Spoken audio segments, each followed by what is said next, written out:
Assalamualaikum warahmatullahi wabarakatuh. Kembali lagi bersama dengan saya Nur Aini di channel Ekonomi Pesat SMA Plus PGRI Cibinong, Kabupaten Bogor.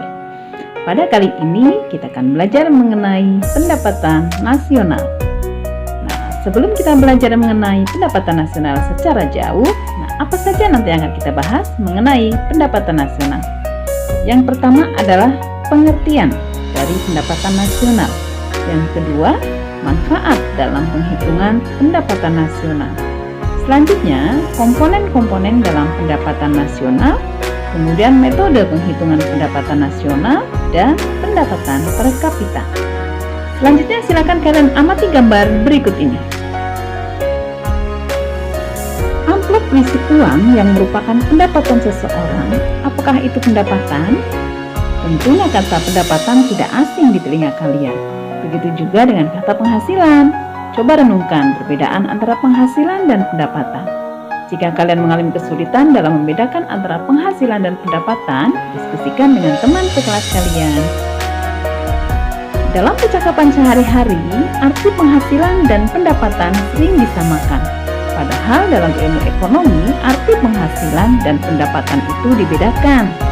Penghasilan adalah semua penerimaan seseorang, baik berupa imbalan karena terlibat dalam proses produksi maupun pemberian oleh pihak lain seperti sedekah dan sejenisnya. Adapun pendapatan adalah semua penerimaan seseorang sebagai balas jasanya dalam proses produksi. Balas jasa tersebut bisa berupa upah, bunga, sewa maupun laba, tergantung pada faktor produksi apa yang dilibatkan dalam proses produksi. Dari sini dapat dimengerti bahwa pengertian penghasilan itu lebih luas daripada pendapatan. Kita sebagai warga negara yang baik, tentu kalian harus berupaya agar pendapatan nasional bangsa Indonesia selalu meningkat tiap tahunnya. Upaya yang dapat kalian lakukan adalah bekerja keras sesuai dengan keahlian kalian masing-masing. Kalian harus memegang prinsip bahwa Tuhan tidak akan meningkatkan pendapatan kalian kalau kalian tidak berupaya untuk meningkatkan pendapatan tersebut.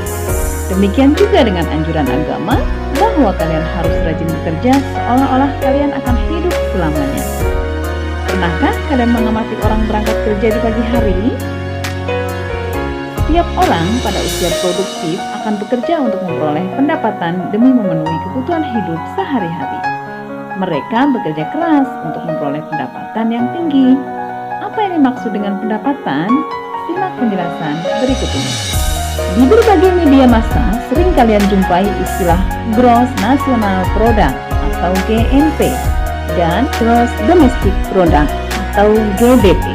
Kedua istilah tersebut digunakan untuk menunjukkan tingkat kemakmuran suatu negara. Nah, tahukah kalian apa yang dimaksud dengan GNP dan GDP? Tentu, untuk memahami hal tersebut, simaklah uraian berikut ini. Gross National Product (GNP) adalah seluruh barang dan jasa akhir yang diproduksi oleh seluruh input milik warga negara, baik faktor produksi tersebut dipekerjakan di dalam negara maupun dipekerjakan di luar negara dalam satu periode tertentu, biasanya dalam 1 tahun dan dinilai dalam harga pasar. Sedangkan Gross Domestic Product (GDP) adalah seluruh barang dan jasa akhir yang diproduksi oleh seluruh input faktor produksi, baik faktor produksi tersebut milik warga negara atau bangsa maupun milik orang asing yang dipekerjakan di dalam negeri dalam satu periode waktu tertentu, biasanya 1 tahun dan dinilai dalam harga pasar. Dengan demikian, GNP bangsa Indonesia dihitung berdasarkan pendapatan atau hasil atau output dari faktor produksi atau input milik warga negara Indonesia, baik faktor produksi tersebut dipekerjakan di dalam negeri maupun di luar negeri. GDP bangsa Indonesia juga dihitung berdasarkan pendapatan atau hasil atau output dari faktor produksi, baik faktor produksi milik warga negara maupun milik orang asing yang dipekerjakan di Indonesia. Apakah besarnya GNP dan GDP selalu sama? Untuk negara yang tidak melakukan hubungan ekonomi dengan negara lain, atau kita kenal dengan perekonomian yang tertutup, besarnya GNP sama dengan besarnya GDP. Namun, dalam perekonomian yang terbuka atau melakukan hubungan dengan negara lain, besarnya GNP kemungkinan besar tidak sama dengan besarnya GDP. Beberapa konsep yang berkaitan dengan pendapatan nasional meliputi net national product atau produk nasional bersih, pendapatan nasional, personal income, disposable income atau pendapatan yang siap dibelanjakan, dan GNP per kapita. Nah, sekarang apa sih manfaat perhitungan pendapatan nasional? Ada beberapa manfaat dalam perhitungan pendapatan nasional, antara lain mengetahui kemajuan ekonomi. Dengan perhitungan pendapatan nasional dapat diketahui sektor-sektor ekonomi mana yang berkembang dan sektor ekonomi mana yang masih tertinggal. Yang kedua, mengetahui perbandingan kemajuan perekonomian dengan negara-negara lain.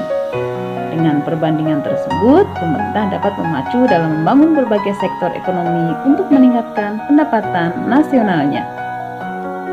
Yang ketiga, menetapkan kebijakan pembangunan nasional.